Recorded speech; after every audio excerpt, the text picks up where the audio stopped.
ஓம் சாந்தி. எல்லோரும் குஷியாக இருக்கிறீங்களா? 2/3/2026 சக்கர முரளி பாப்தாதா சொல்கிறாங்க, இனிமையான குழந்தைகளே, நினைவில் இருந்து மற்றவர்களையும் நினைக்க வைக்கிற பயிற்சி செய்ய வைங்க. இல்லையா? நீங்களும் நினைவில் இருந்து மற்றவர்களையும் நினைவு பயிற்சி செய்ய வைங்க. ஸோ அப்படி யோகா செய்ய வைக்கக்கூடியவர்களுடைய புத்தியின் தொடர்பு இங்கே அங்கேன்னு அலையக்கூடாது. ஏன்னா உங்கள் புத்தியே அலைஞ்சதுன்னா நீங்கள் எப்படி அவங்களுடைய புத்தியை பாபாவோடு இணைக்க வைக்க முடியும்? இல்லை, நம்மளுடைய புத்தி பாபாவோடய இணைஞ்சிருந்தால் தான் மற்றவர்களுடைய புத்தியும் நம்மளால் பாபாவோடு இணைக்க வைக்க முடியும். ஸோ சென்டரில் கூட இன்சார்ஜ் சிஸ்டர் சில சமயம் ஏதோ ஒரு டிஸ்டர்பன்ஸில் இருக்கிறாங்கன்னா அவங்க உட்கார மாட்டாங்க, வேறு யாரையாவது கதியில் உட்கார சொல்லிவிட்டு அவங்க பின்னாடி உட்காந்துக்குவாங்க. கேள்வி: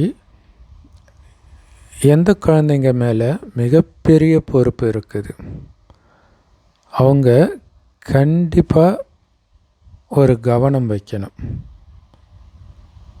அது என்ன கவனம்? பதில்: எந்த குழந்தை டீச்சர் பொறுப்பில் இருக்குதோ, அந்த பொறுப்பில் இருந்து மற்றவர்களுக்கும் யோக பயிற்சி கற்றுக் கொடுக்குறாங்களோ, அவங்களுக்கு ரொம்ப பெரிய பொறுப்பு இருக்குது. ஒருவேளை யோகா செய்ய வைக்கிற நேரத்தில் அவங்களுடைய புத்தி வெளியில் அலையுதுன்னா சேவைக்கு பதிலாக பாதகம் விளைவிக்கிறீங்க, டிஸ்சர்வீஸ் பண்ணுறீங்கன்னு அர்த்தம். ஸோ அதனால் என் மூலமாக புண்ணிய காரியம்தான் நடந்துட்டு இருக்கணுமே தவிர பாவ காரியம் நடந்துடக்கூடாதுங்கிறதுல ரொம்ப ரொம்ப கவனம் வைக்கணும். அப்படின்னு அர்த்தம், புத்தி பாபாவோட மட்டும் இணைஞ்சு இருக்கணும். பாடல்: ஓம் நம சிவாய. ஓம் சாந்தி. பாபா எல்லா குழந்தைங்களையும் தன்னுடைய லட்சியத்துக்கு எடுத்துகிட்டு வர்றதுக்காக முதல்ல திருஷ்டி கொடுக்கிறார். நான் எப்படி சிவபாபாவுடைய நினைவில் உட்காந்துட்டு இருக்கிறேனோ அதேமாரி நீங்கள் கூட சிவபாபாவுடைய நினைவில் உட்காருங்க அப்படிங்கிறார். அப்போ யார் இதை சொல்கிறா? பிரம்மபாபா சொல்கிறார். சிவபாபா நினைவில் ஒரே சீராக உட்காந்துட்ருக்கிறது தான் முதல் லட்சியம். ஸோ அதனால் அதுக்காக தான் திருஷ்டி கொடுக்குறார், எல்லோரையும் அமைதிப்படுத்துகிறார். அது நமக்கு நல்லா தெரியும். பாப்தாதா மீட்டில் ஏதோ ஒரு பயங்கர பிரச்சனையோடு நீங்கள் பாபா மீட்டுக்கு வரீங்க சென்டருக்கு அப்படின்னா, அப்படியே பாபா திருஷ்டி கொடுக்கும்போது அப்படியே மனம் அமைதியாகிறத நம்மளால் அனுபவம் பண்ண முடியும்.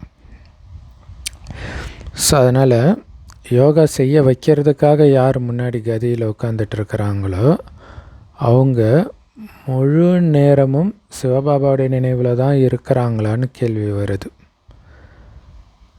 ஸோ அது மற்றவங்களையும் கவர்ந்து இழுக்கணும், அப்படிப்பட்டவர்கள் தான் அங்கே உட்காரணும். ஸோ பாபா நினைவில் இருக்கிறதன் மூலமாக தான் ரொம்ப அமைதியில் இருப்பீங்க. நீங்கள் அமைதியாக இருந்தால் தான் மற்றவர்களை அமைதிப்படுத்த முடியும். ஸோ அதனால் அசரீரியாக இருந்து, அதாவது உடல் அற்ற நிலை, ஆத்ம உணர்வில் இருந்து சிவபாபாவுடைய நினைவில் இருந்தீங்கன்னா மற்றவர்களையும் உங்களால் அமைதியில் கொண்டுட்டு போக முடியும். ஏன்னா நீங்கள் டீச்சராகி உட்காந்துட்டு இருக்கிறீங்க இல்லையா? ஒருவேளை டீச்சரே சரியாக நினைக்கலை அப்படின்னா மற்றவர்களால் எப்படி நினைக்க முடியும்? மற்றவர்களாலையும் நினைவில் இருக்க முடியாதுன்றார்.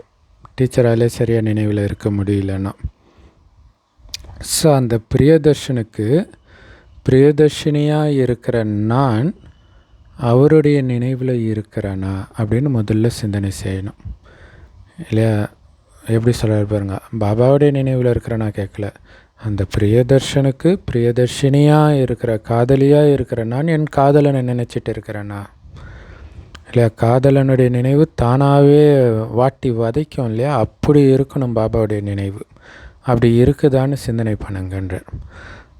ஒவ்வொருத்தரும் தங்கள்கிட்ட இப்படி கேட்கணும்.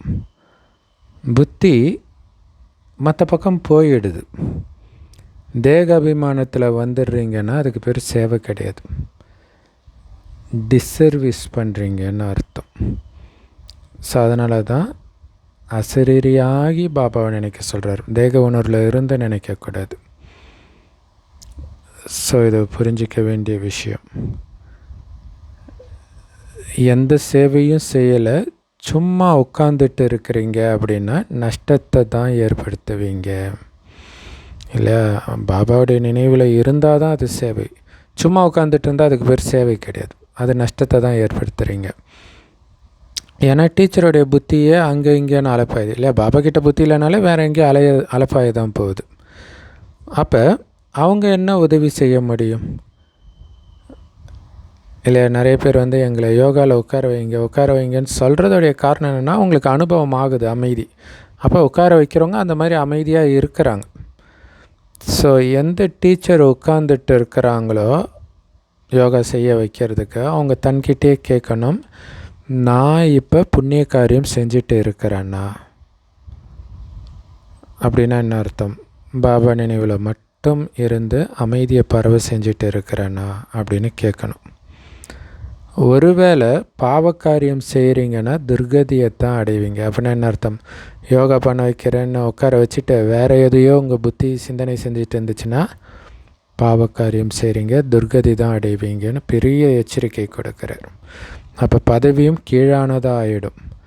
ஒருவேளை அப்படிப்பட்டவர்களை கதியில் உட்கார வச்சிங்கன்னா அதுக்கு உட்கார வைக்கிறவங்களும் பொறுப்பாயிடுவாங்க. ஏன்னா சிவபாபாவுக்கு எல்லோரையும் தெரியும்.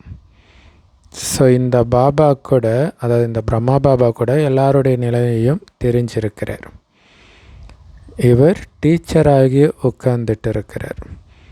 ஆனால் இவருடைய புத்தி யோகமே அலப்பாஞ்சிட்டு இருக்குது அப்படின்னு சொல்லுவார். இவர் மற்றவங்களுக்கு என்ன உதவி செய்வார்? பிராமண குழந்தைகளாகி நீங்கள் சிவபாபாவுடையவராகி அவர்கிட்ட இருந்த ஆஸ்தி எடுக்கிறதுக்கு நிமித்தமாக இருக்கிறீங்க. பாபா சொல்கிறாரு, ஹே ஆத்மாக்களே, என்னை மட்டும் நினைவு செய்யுங்க. டீச்சராகி உட்காரிங்கன்னா இன்னும் நல்லா அந்த நிலையில் உட்காரணும் அப்படின்னு அர்த்தம். நல்லா பாபா நினைவில் உட்காரணும். சொல்லப்போனால் ஒவ்வொருத்தரும் பாபாவை நினைவு செய்யணும். டீச்சர் மட்டும் நினைவு செஞ்சால் பத்தாது, மாணவர்களும் தங்களுடைய நிலையை புரிஞ்சிக்க முடியும் இல்லையா? நாம் தேர்ச்சி பெறுவோமா மாட்டோமான்னு அவங்களுக்கே தெரியும், டீச்சருக்கும் தெரியும். ஒருவேளை தனியாக ஸ்பெஷல் டீச்சர் அதாவது பாபா லௌகீக கல்விக்கு சொல்கிறாரு, ஸ்பெஷல் டீச்சர் டியூஷனுக்கு வைக்கிறாங்கன்னா அவங்களுக்கு தெரியும் அந்த ஸ்டூடெண்ட் எப்படி படிக்கிறான் அப்படின்ட்டு. ஸோ சரியாக ஒரு சப்ஜெக்டில் படிக்கலைன்னா அந்த சப்ஜெக்ட்டுக்கு ஒரு குறிப்பிட்ட டீச்சரை ஸ்பெஷலாக டியூஷனுக்கு வச்சுக்குவாங்க. ஒருவேளை இங்கே யாராவது எங்களை யோகத்தில் உட்கார வைங்கன்னு சொன்னால் பாபாவுடைய நினைவில் உட்காரணும். பாபாவுடைய கட்டளையே என்னை மட்டும் நினைவு செய்யுங்கன்றது தான். நீங்கள் பிரியதர்ஷினிகள். அதனால் நடக்கும் பொழுதும் சுற்றும் பொழுதும் வரும் பொழுதும் உங்களுடைய பிரியதர்ஷனை நினைவு பண்ணிக்கிட்டே இருக்கணும். சன்னியாசிகள் பிரம்மத்தை அப்படி தானே நினைக்கிறாங்க. நாம் போய் பிரம்மத்தில் அவங்க ஆனால் ஒரு இடத்துல உட்காந்து நினைப்பாங்க. நாம் சுற்றி நடந்து வந்தாலும் ஒரு பாபாவுடைய நினைவிலே இருக்கணும். சன்னியாசிகள் நாம் போய் பிரம்மத்தில் ஐக்கியமாகிடுவோன்னு நினச்சிக்கிறாங்க. ஸோ யார் அந்த பிரம்மத்தை கூட அதிகமாக நினைக்கிறாங்களோ அவங்களுடைய நிலை கூட நல்லா இருக்குன்றார். ஏன்னா ஒவ்வொருத்தர்கிட்டையும் ஏதோ ஒரு விசேஷம் இருக்குது இல்லையா? நினைவு யாத்திரையில் இருங்கன்னு பாபா சொல்கிறார். நீங்களும் நினைவில் இருக்கணும். பாபா கிட்ட சிலர் உண்மையாக இருக்கிறாங்க, சிலர் பொய்யானவர்களாகவும் இருக்கிறாங்க. சுயம் அவங்களே நிரந்தரமாக பாபா நினைவில் இருக்கிறது ரொம்ப ரொம்ப கஷ்டமாக இருக்குது. சிலர் பாபா கிட்ட முற்றிலும் உண்மையாக இருக்கிறாங்க. இந்த பிரம்மா பாபா கூட தன்னுடைய அனுபவத்தை குழந்தைங்க கிட்ட சொல்கிறார். கொஞ்ச நேரம் நான் நினைவில் இருக்கிறேன், பிறகு மறந்துடுறேன். ஏன்னா இவர் மேலே நிறைய பொறுப்பு சுமை இருக்குது. எவ்வளோ அதிகமான குழந்தைங்களை பார்த்துக்க வேண்டி இருக்குது. குழந்தைகளான உங்களுக்கு இந்த முரளியை சிவபாபா சொல்கிறாரா இல்லை பிரம்மா பாபா சொல்கிறாரான்னு கூட தெரியறது கிடையாது. ஏன்னா 2 பேருமே ஒரே உடம்புல இருந்து ஒரே வாய் மூலமாக தான் பேசுகிறாங்க. நானும் சிவபாபாவை நினைவு செய்கிறேன்னு பிரம்மா பாபாவும் சொல்கிறார். இந்த பிரம்மா பாபா கூட குழந்தைகளை யோகத்தில் உட்கார வைக்கிறார். ஸோ இவர் உட்கார்றாரு அப்படின்னா அப்படியே அசைவில்லாமல் நல்ல உறுதியாக உட்கார்றத உங்களால் பார்க்க முடியுது. அதனால தான் நிறைய பேரை கவர்ந்திருக்கிறார் இல்லையா தந்தை இல்லையா? குழந்தைகளே நினைவு யாத்திரையில் இருங்கன்னு சொல்கிறார். நீங்களும் நினைவு யாத்திரையில் இருக்கணும். சும்மா பண்டிதர்களாக மட்டும் ஆகிடக்கூடாது. நினைவில் இல்லைன்னா கடைசியில் பாஸ் ஆக முடியாமல் போயிடும். அப்புறம் ரொம்ப பச்சாதாபப்பட வேண்டியதாகிடும். பாருங்கள், மம்மா பாபாவுக்கு உயர்ந்த பதவி கிடைக்கிது. மற்றபடி மாலை இன்னும் உருவாகலை. 1 மணி கூட இன்னும் முழுமையாகலை, அதாவது முழுமை நிலை அடையலை. இதுக்கு முன்னாடி குழந்தைங்களுக்கு முன்னேற்றத்தை எடுத்துகிட்டு வர்றதுக்காக மாலை உருவாக்கப்பட்டது. ஆனால் அதில் மாயை நிறைய பேரை முடிச்சிடுச்சு இல்லையா, விட்டுட்டு போயிட்டாங்க. ஸோ எல்லாமே சேவையில் தான் ஆதாரப்பட்டு இருக்குது. அதனால் யார் முன்னாடி யோகா பண்ண வைக்கிறதுக்காக உட்கார்றாங்களோ அவங்க நான் உண்மையான டீச்சராகி பக்காவான பாபா நினைவில் உட்காரணும் அப்படின்னு உணரணும்.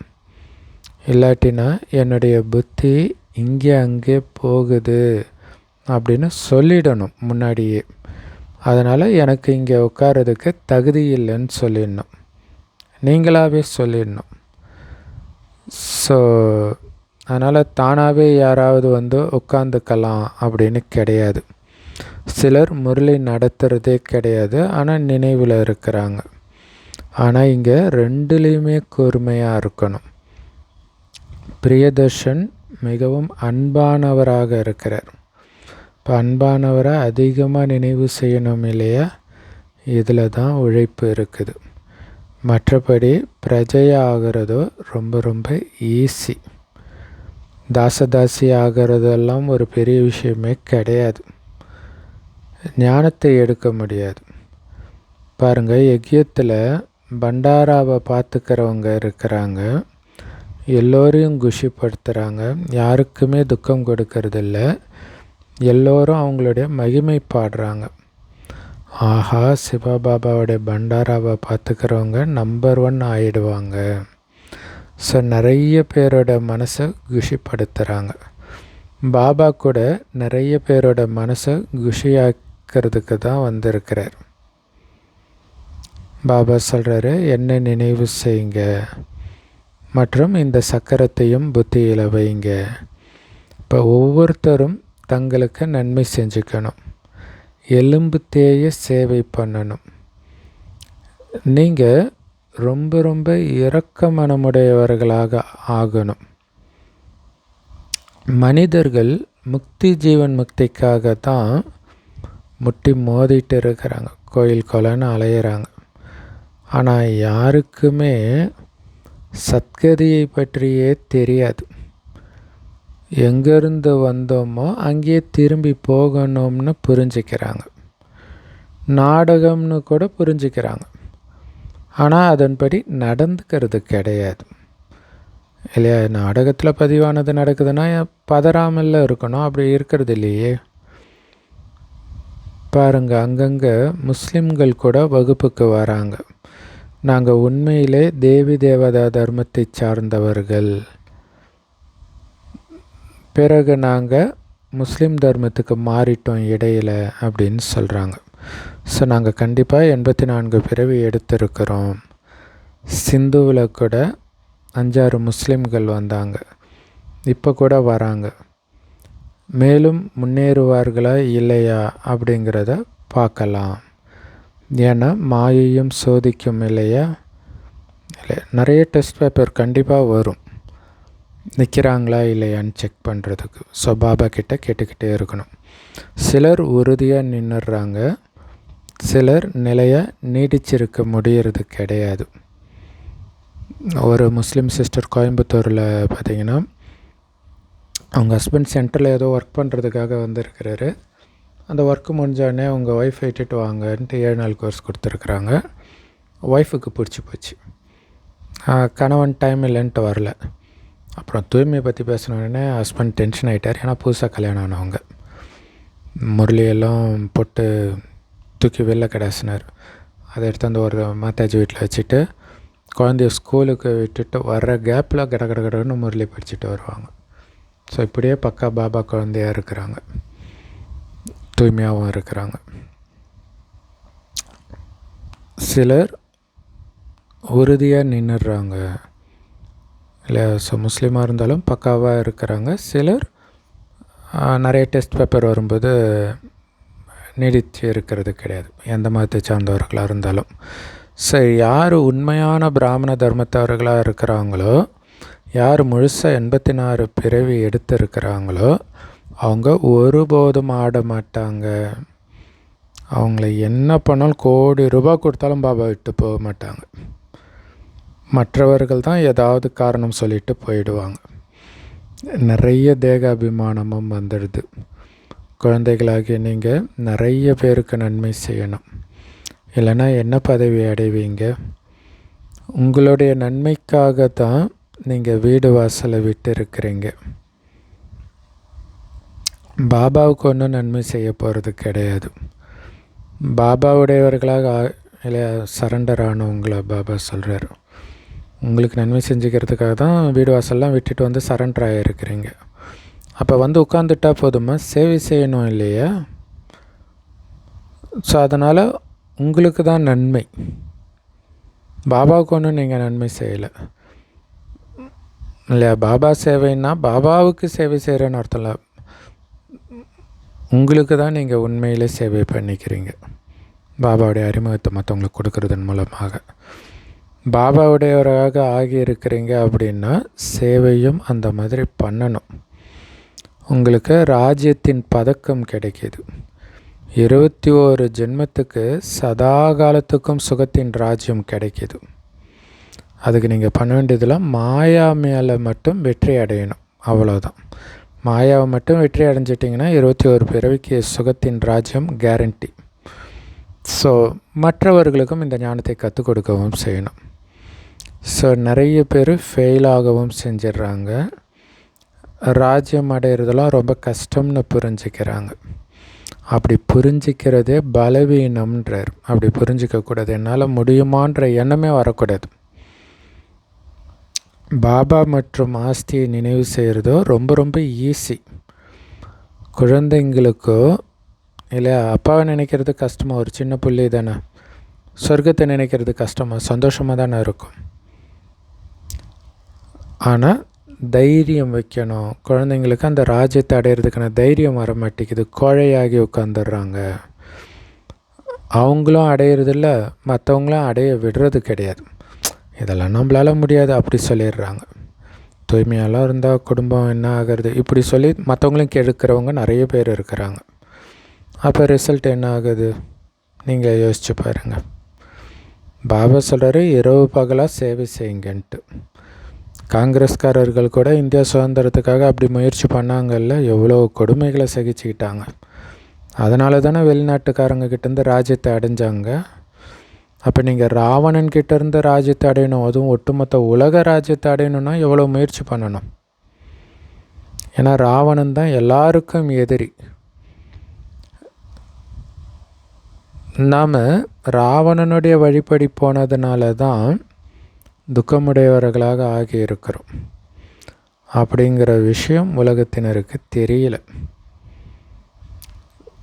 ஸோ யோசிச்சு பாருங்கள், யாருக்குள்ளேயாவது உண்மையான நிலையான சுகம் இருக்குதா?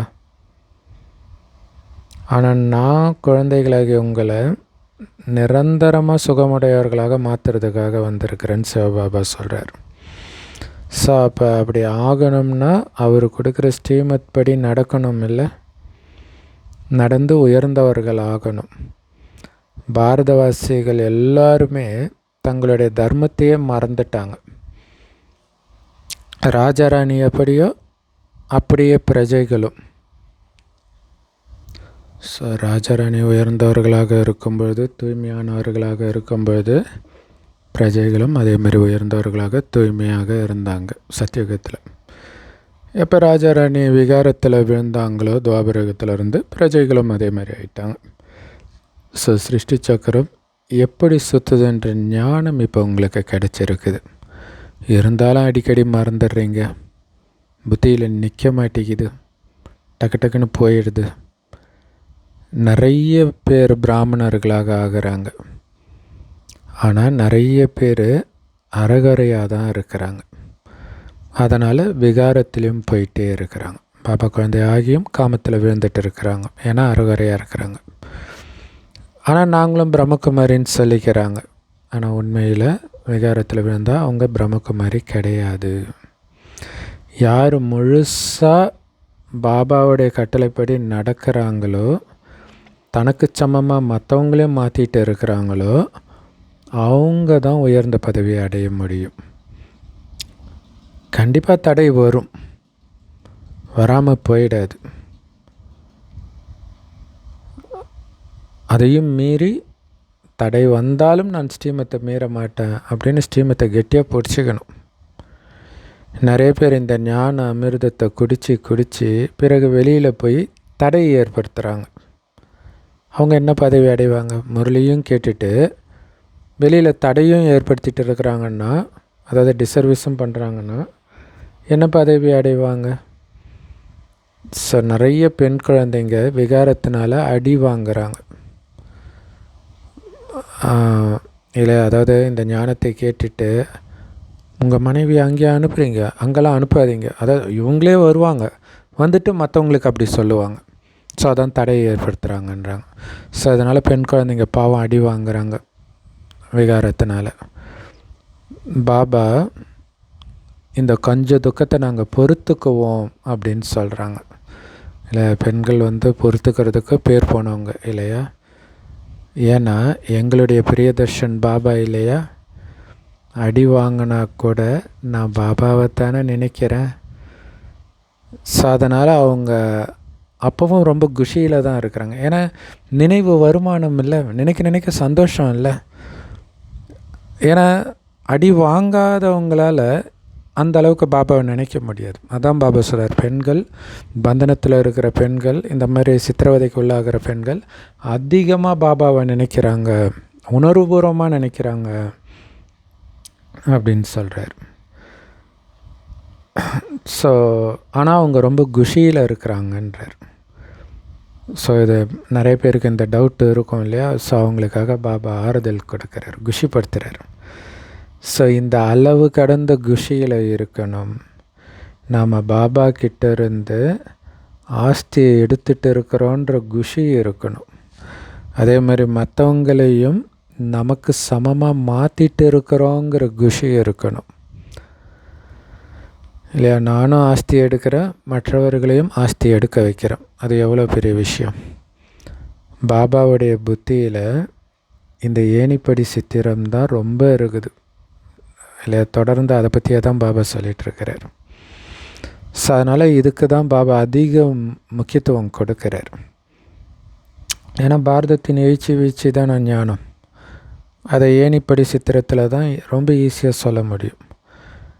குழந்தைங்க ஞான சிந்தனை பண்ணி இப்படியெல்லாம் படங்களை உருவாக்குறாங்க அப்படின்னா அந்த குழந்தைங்களுக்கு பாபாவே நன்றி தெரிவிக்கிறாருன்றார்.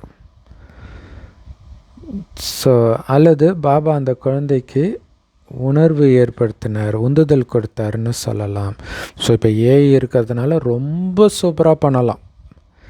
பாபா அஞ்ஞானிகளுக்காக படம் எடுக்க சொன்னார். ஆனால் நம்ம ஆளுங்கெல்லாம் பாபா குழந்தைங்களுக்கு படம் எடுத்துகிட்டு இருக்கிறாங்க. ஏனிப்படி ரொம்ப நல்லா உருவாக்கப்பட்டிருக்கு. ஏணிப்படி யாருக்கு? பாபா குழந்தைங்களுக்கா? அஞ்ஞானிகளுக்கு தானே, இல்லையா? ஸோ அஞ்ஞானிகளுக்கு ஞானத்தை கொடுக்கறதுக்கு பேர் தான் சேவை. பாபா குழந்தைங்களுக்கு பேசுகிறது சேவை கிடையாது. 84 பிறவிகளை தெரிஞ்சுக்கிறதன் மூலம் முழு சிருஷ்டியுடைய முதலிடை கடையை தெரிஞ்சுக்கிறீங்க. ஸோ இது முதல் தரமான சித்திரம், ஏணிப்படி. ஏன்னா திருமூர்த்தி சிருஷ்டி சக்கரமும் சூப்பரான சித்திரம் தான். ஆனால் அதை விட அதிக ஞானம் இந்த ஏணிப்படியில் இருக்குது. இல்லை, ஈஸியாக புரிய வைக்கிறது. அந்த மேலேருந்து இறங்குறாங்கன்றது சக்கரத்தில் வராதில்ல. சக்கரன்றது சுற்றுறதா தானே வரும். அதில் எது உயர்ந்தது எது தாழ்ந்ததுன்னு எப்படி சொல்ல முடியும்? ஆனால் ஏனின்னா தெளிவாக தெரியுது. அதனால தான் இதில் ஞானம் நல்லா இருக்குது, கலைகள் குறையுது, எல்லாமே அதில் சொல்லலாம். இப்போ நாம் உயரமாக ஏறிட்டு இருக்கிறோம், இல்லை லிஃப்ட்டில் பறந்து போகிறோம். எவ்வளோ ஈஸியாக இருக்குது. பாபா நம்மளை உயர்த்துறார். அமைதியாக நம்ம பாபா கிட்டேருந்து ஆஸ்தி எடுத்துகிட்டு இருக்கிறோம். ஏணிப்படியுடைய ஞானம் ரொம்ப நல்லா இருக்குது. நீங்கள் இந்துக்கள் கிடையாது, தேவதா தர்மத்தை சார்ந்தவர்கள்னு புரிய வைங்க, இல்லையா? அது புரிஞ்சுக்கணும் முதல்ல, நம்ம இந்து கிடையாது அப்படின்ட்டு. அது ஆல்ரெடி பாருங்களேன், பாபா ஞானம் கிடைக்கிறதுக்கு முன்னாடியே இந்துன்றது மதம் கிடையாதுன்றது ஃபேமஸ் ஆகிடுச்சு, இல்லையா? இந்துஸ்தானில் வசிக்கிறவங்க பேர் இந்துக்கள். முஸ்லீம்கள் சொல்கிறாங்க நாங்களும் இந்துக்கள் தான் இந்தியாவில் இருக்கிறதுனால. கிறிஸ்தவர்களும் சொல்கிறாங்க நாங்களும் இந்துக்கள் தான் இந்தியாவில் இருக்கிறதுனாலன்ட்டு. ஸோ அப்போ அந்த தர்மத்துடைய பேர் என்ன? பேரை மட்டும் சொன்னால் போதும். தேவதா தர்மத்தை சார்ந்தவர்கள்னு புரிய வைங்க. ஆல்ரெடி ஈஸியாகிடுச்சு, இல்லையா? ஒருவேளை நாங்கள் 84 பிறவியை எடுத்தோம் அப்படின்னு கேட்டால், 84 பிறவி எடுத்திருக்கிறோன்றதை ஏன் புரிஞ்சிக்க மாட்டீங்க? மீண்டும் நினைவு செஞ்சிங்கன்னா நீங்கள் முதல் நம்பரில் வந்துடுவீங்க. வந்துட்டிங்கன்னா 84 பிறவி எடுத்துடுவீங்க. இல்லை, மறுபடியும் பாபாவை நினைக்கணுமா? அவ்வளவுதான். ஸோ நம்ம குலத்தை சார்ந்தவர்களாக இருந்தால் எல்லாருமா 84 பிறவி எடுப்பாங்க அப்படின்னு கேட்க மாட்டாங்க.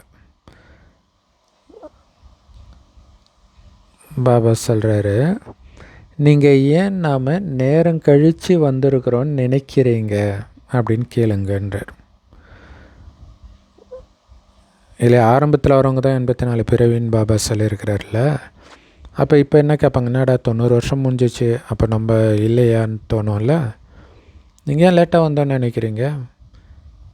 முதல் ஜென்மத்தில் எடுத்தவங்களாம் இப்போ இங்கே தானே பிறந்திருப்பாங்க. அதுதான் நான் நினைங்க, முடிஞ்சு போச்சு. இல்லாட்டினா எப்படி நமக்கு ஞானம் டக்குன்னு புரியுது? அதுவும் இருக்குது இல்லை. அது மட்டும் இல்லை, பாபா சொல்லிக்க கடைசியில் ஃபஸ்ட்டு வரவங்களும் இருக்கிறாங்கன்னு சொல்லியிருக்கிறார். பாரதவாசிகளாகிய நீங்கள் 84 பிறவி எடுத்து இருக்கிறீங்க அப்படின்னு பாபா குழந்தைங்க எல்லோருக்கும் சொல்கிறார், இல்லையா? அதை 100% நம்புகிறவங்க முயற்சியும் பண்ணுவாங்க, 84 பிறவியும் எடுப்பாங்க. நம்பாதவங்க முயற்சியும் பண்ண மாட்டாங்க. இப்போ மறுபடியும் உங்களுடைய ஆஸ்தியை எடுத்துக்கோங்க, சொர்க்கத்துக்கு போங்க. குழந்தைகளாகிய நீங்கள் யோகத்தில் உட்கார்றீங்க. ஸோ அப்படி யோகத்தில் உட்காரும்போது பாபாவையும் நினைக்கணும், ஞானத்தையும் நினைக்கணும். ஸோ அந்த நேரத்தில் நீங்கள் ஏணிப்படியை நினச்சிங்கன்னா ரொம்ப ஆனந்தத்தில் இருப்பீங்கன்றார், இல்லையா? உயர ஏறிக்கிட்டே இருக்கிறோம். இது ஒரு கேம் மாதிரி தானே, இல்லையா? பரமபத விளையாட்டே இது தானே. நாம் 84 பிறவி முடிச்சிருக்கிறோம். இப்போ நாம் திரும்பி போகிறோம். எவ்வளோ மகிழ்ச்சி ஏற்படுது. சேவை செய்கிறதுக்கும் உற்சாகம் இருக்கணும். புரிய வைக்கிறதுக்கான முறைகளும் நிறைய கிடைச்சிட்டு இருக்குது. ஸோ பல விதமாக புரிய வைக்கலாம், பல மீடியாக்கள் மூலமாகவும் புரிய வைக்கலாம். இப்போ அந்த மாதிரி வசதி ஆயிடுச்சு, இன்டர்நெட் வந்துட்டதுனால, சோஷியல் மீடியா வந்துட்டதுனால ஏணிப்படியை பற்றி புரிய வைங்க. எல்லா சித்திரங்களுமே வேணும், இல்லையா? திருமூர்த்தியும் வேணும். நீங்கள் என்னுடைய பக்தர்கள் கிட்ட போங்க. எங்கே இருப்பாங்க அவருடைய பக்தர்கள்? சிவன் கோயிலில். அவங்களுக்கு இந்த ஞானத்தை கொடுங்க அப்படின்னு பாபா சொல்கிறார். ஸோ அவங்க கோயிலில் தான் கிடைப்பாங்க. கோயிலையும் கூட ஆக்சுவலாக எல்லா மதத்தை சார்ந்தவர்களுமே அந்த மதத்தின் வழிபாட்டு ஸ்தலம் இருக்குது இல்லையா, கோயில், சர்ச்சு, இதுக்கு ரெகுலராக வரவங்க தான் அதில் ரொம்ப ஊர்னவங்களாக இருப்பாங்க. ஸோ அவங்களுக்கு ஈஸியாக அவங்களுக்கு கொடுக்கலாம். ஆனால் நம்மளுக்கு பர்மிஷன் கொடுக்க மாட்டாங்க மற்ற மத வழிபாட்டு ஸ்தலங்களில். கோயிலில் கூட இந்த ஏணிப்படி சித்திரத்தை பற்றி புரிய வைக்கலாம். முழு நாளும் நாம் பாபாவுடைய அறிமுகத்தை கொடுக்கணும், யாருக்காவது நன்மை செஞ்சுக்கிட்டே இருக்கணும் அப்படிங்கிறது தான் புத்தியில் இருக்கணும். முழு நாளும் நாளுக்கு நாள் புத்தியின் பூட்டு திறந்துக்கிட்டே இருக்கும். யார் ஆஸ்தி அடையணும்னு இருக்குதோ அவங்க கண்டிப்பாக வருவாங்க. நாளுக்கு நாள் நிறைய பேர் ஞானத்தை எடுத்துகிட்டு தான் இருக்கிறாங்க. ஸோ நாளுக்கு நாள் நிறைய இந்த ஞானத்தை எடுக்கிறாங்க. நிறைய பேருக்கு கிரகச்சாரமும் பிடிச்சிக்குது. ஸோ அப்போ பாபா அவங்களுக்கு புரிய வைக்க வேண்டி இருக்குது, நம்ம மேலே கிரகச்சாரம் பிடிச்சிருக்குது, அதனால தான் நம்ம மூலமாக சேவை நடக்க மாட்டேங்குது அப்படின்னு அவங்களுக்கே தெரிய மாட்டேங்குது. ஸோ எல்லா பொறுப்பும் குழந்தைகளாகிய உங்கள் மேலே தான் இருக்குது. உங்களுக்கு சமமாக பிராமணர்களை உருவாக்கிக்கிட்டே இருங்க. சேவையில் இருக்கிறதன் மூலமாக ரொம்ப மகிழ்ச்சி ஏற்படும் இல்லையா. சேவை செய்யலைன்னா பைத்தியம் பிடிச்ச மாதிரி இருக்கும் சேவை செய்கிறவங்களுக்கு இல்லையா. வேறு வெளியில் சுற்றுறது எதுவுமே பிடிக்காது. சேவையிலே இருக்கிறவங்களுக்கு சேவை மட்டும்தான் பிடிக்கும். நிறைய பேருக்கு நன்மையும் இதன் மூலமாக தான் நடக்கும், சேவை மூலமாக. பாபாவுக்கு மும்பையில் சேவை செய்கிறதுக்கு ரொம்ப குஷி வந்துச்சான். ஏன்னா நிறைய புதுசாக குழந்தைங்க வந்தாங்க. பாபாவுக்கு நிறைய சேவை செய்யணும்னு மனம் இருந்தது. குழந்தைங்களும் அதே மாதிரி இரக்க மனமுடையவர்களாக ஆகணும், சேவையில் ஈடுபட்டுடணும். எதுவரை நாம் நமக்கு சமமாக மற்றவங்களை மாற்றலையோ, யாரையுமே மாற்றலையோ, அதுவரை சாப்பிடக்கூடக்கூடாது அப்படின்னு மனசில் இருக்கணுன்றார். இல்லை, ஏதாவது ஞானத்தை கொடுத்துட்டு தான் சாப்பிடணும். அவங்க எப்படி பாருங்களேன், இதோடைய நினைவு தான் நினைக்கிறேன். காக்காவுக்கு சாப்பாடு வச்சுட்டு தான் சாப்பிடுவாங்க இல்லையா. சமைச்சிட்டு முதல்லலாம் அப்படி இருந்தது இல்லையா. காக்காவுக்கு வச்சுட்டு தான் இவங்களே சாப்பிடுவாங்க. ஸோ அப்படி நம்ம ஞானத்தை மற்றவர்களுக்கு கொடுத்துட்டு தான் சாப்பிடவே செய்யணுன்றார். முதல்ல புண்ணியம் பண்ணணும். அது நிறைய கதை கூட இருக்கும் இல்லையா. சிவனடியாருக்கு சாப்பாடு போட்டுட்டு தான் சாப்பிடணும்னு சில நாயன்மார்கள் இருந்ததாக சொல்லுவாங்க. ஸோ முதல்ல புண்ணியம் செய்யணுன்றது இருக்கணும் இல்லையா. இங்கே புண்ணியன்றது ஞானத்தை கொடுக்கறது தான். பாவ ஆத்மாக்களை புண்ணிய ஆத்மாக்களாக மாற்றிட்டு பிறகு உணவு சாப்பிடலாம்னு இருக்கணும். அதனால் சேவையில் ஈடுபட்டு இருக்கணும். ஸோ யாருடைய வாழ்க்கையாச்சும் பயனுள்ளதாக ஆக்கிட்டு பிறகு சாப்பிடணும். உங்களுக்கு சமமாக பிராமணர்களாக மற்றவர்களை மாற்றுறதுக்கான முயற்சி பண்ணணும். ஸோ குழந்தைங்களுக்காக நிறைய ஆன்மீக பத்திரிகைகள்லாம் வருது. ஆனால் அதை பிரம்மகுமாரிகள் அவ்வளோவா படிக்கிறது கிடையாது. இது என்ன நாம் படிக்கிறதுக்கா, இது வெளியில் இருக்கிறவங்களுக்கு தானேன்னு நினச்சிக்கிறாங்க. வெளியில் இருக்கிறவங்களுக்கு டீச்சர் நடத்தாமல் அதை படிக்கிறதுனால எதுவும் புரியாதுன்றார். சங்கமயுகம் அந்த மாதிரி புக்கு, அதாவது பாபா குழந்தைங்க வெளியிடுற புக்கு. ஸோ இது குமாரிகளுக்காக இல்லை. இந்த இடத்துல சேவை நடந்தது, அந்த இடத்துல சேவை நடந்ததுன்றது மற்றவங்க படித்து என்ன பண்ண போகிறாங்க, நம்ம தானே தெரிஞ்சுக்கணும். இங்கே நடந்துச்சு, இப்படியெல்லாம் சேவை நடந்துச்சு அப்படின்ட்டு. ஸோ இப்போ அதை பீஸ் ஆஃப் மைண்ட் டிவியில் நிறைய சேனலில் போடுறாங்க, எங்கெங்கே எப்படி சேவை நடந்துச்சுன்ட்டு. ஸோ இது குமாரிகளுக்காக. இதை படித்து புத்துணர்வு அடையணும். ஆனால் நிறைய பாபா குழந்தைங்க படிக்கிறது இல்லை. ஸோ எல்லா சென்டரில் இருக்கிற டீச்சர்ஸ்கிட்ட நான் கேட்குறேன், எல்லா பத்திரிக்கையும் படிக்கிறீங்களா? பத்திரிக்கையிலேருந்து என்ன புரிஞ்சுக்கிறீங்க? எவ்வளோ கரெக்டாக இருக்குது அப்படின்னு கேட்குறார். ஸோ அதேமாதிரி பத்திரிக்கை எழுதினவங்களுக்கு கூட நல்லா எழுதியிருக்கிறீங்கன்னு பாபா நன்றி தெரிவிக்கிறார். ஸோ ஆக்சுவலாக நம்ம நன்றி தெரிவிக்கணுன்றார். இல்லை, பத்திரிக்கை எழுதினவங்களுக்கு நீங்கள் எழுதுங்க, சூப்பராக எழுதியிருந்தீங்கன்னா உங்களுக்கு வாழ்த்து சொல்லுங்கள், உழைக்கணும், பத்திரிக்கை படிக்கணும்.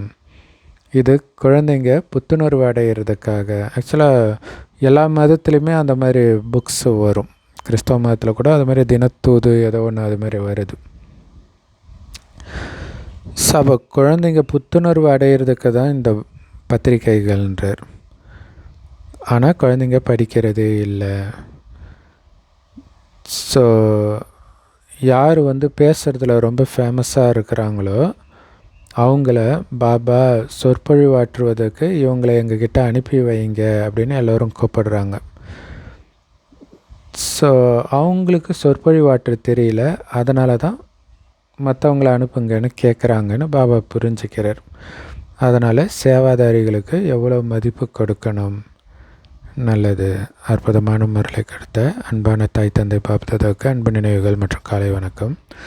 பாபா சொல்கிறாங்க, ராஜ்யத்தின் பதக்கத்தை அடையணும் அப்படின்னா எல்லாருடைய மனதையும் குஷிப்படுத்தணும். ரொம்ப ரொம்ப இரக்க மனமுடையவராகி தனக்கும் சரி மற்றவர்களுக்கும் சரி நன்மை செய்யணும். அதாவது பாபாவுடைய ஞானத்தை கொடுக்கணும். எலும்பு தேய சேவை பண்ணணும். தேக அபிமானத்தில் சேவைக்கு பாதகம் செய்யக்கூடாது. எப்போவுமே புண்ணிய காரியம்தான் செய்யணும். தனக்கு சமமாக பிராமணர்களாக மற்றவர்களை மாத்திர சேவை பண்ணணும். சேவாதாரிகளுக்கு மதிப்பு கொடுக்கணும். வரதானம். சிந்தனை சக்தி மூலமாக வீணானதை அழிச்சிட்டு சதா சக்திசாலியாகுங்க. அதுக்கு விளக்கம், வீண் விஷயங்கள் தான் ஆத்மாவை பாரமாக்குறதே. ஏன்னா நம்ம லேஸாக வச்சுருக்கணும், டபுள் லைட் ஃபரிஸ்தாவாக இருக்கணும். அதுக்கு மிகப்பெரிய தடை முதல்ல வீண் விஷயம், அப்புறம்தான் எதிர்மறை எண்ணம், விகார எண்ணம் எல்லாம். வீண் விஷயத்தின் மூலமாக தான் அது வருது ஃபஸ்ட்டு. அதனால் இந்த வீண் எண்ணத்தினால, வீணான வார்த்தையினால், வீணான செயல்னால் ஆத்மாவில் சுமை அதிகமாகுது இல்லையா. நம்ம லட்சியம் தெரியும், இலக்கு தெரியும், அதை நோக்கி போகணும், அதுதான் கரெக்டான செயல். அதை தவிர்த்து எது பண்ணாலும் அது வீண் செயல் தான். அதை தவிர்த்து எதை பேசினாலும் அது வீண் வார்த்தை தான். இதெல்லாம் ஆத்மாவில் சுமை அதிகமாக்குது இல்லையா. இன்னொன்று வேறு பக்கம் போயிட்டு வரீங்க, அதுக்கே டைம் ஆகும். அந்த சுமையை சுமந்துட்டு முதல்ல எப்படி போக முடியும். அதனால் இப்போ இந்த வீணானவற்றையெல்லாம் முடிச்சிடுங்க. இந்த சுமைகளை அழிக்கணும் அப்படின்னா 24 மணி நேரம் சேவையில் இணைஞ்சிருங்கன்றார். சேவை இல்லாமல் நீங்கள் இருக்கக்கூடாது. எண்ணம், சொல், செயல் ஏதோ ஒன்றுத்தில் சேவை நடந்துக்கிட்டே இருக்கணும். ஸோ சிந்தனை சக்தியை அதிகப்படுத்திக்கிட்டே இருங்க இல்லையா. சிந்தனைன்றது ஞானத்தை சிந்தனை பண்ணுறது. ஏன்னா சிந்தனை சக்தி மூலமாக தான் ஆத்மா சக்திசாலியாக ஆகும். எப்படி உணவு ஜீரணம் ஆனால் தான் ரத்தம் ரத்தத்தில் அந்த சத்து போகும், அப்போ தான் உங்களால் வேலை செய்ய முடியும். அதே மாதிரி இந்த ஞானத்தை சிந்தனை செய்கிறதன் மூலமாக தான் ஆத்மாவுடைய சக்தி அதிகமாகும், சோல் பவர் அதிகமாகும். ஸோ அதனால் சிந்தனை சக்தி ரொம்ப முக்கியம்.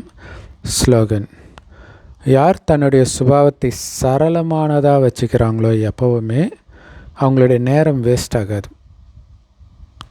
ஒரு சுபாவத்தை ஒரு இறுக்கமாக வச்சுருக்கிறாங்க, மறைச்சிட்டு இருக்கிறாங்க அப்படின்னா அடுத்தது அவங்க என்ன பண்ணுவாங்களோன்றதை பற்றியே உங்களுடைய சிந்தனை போயிடும்.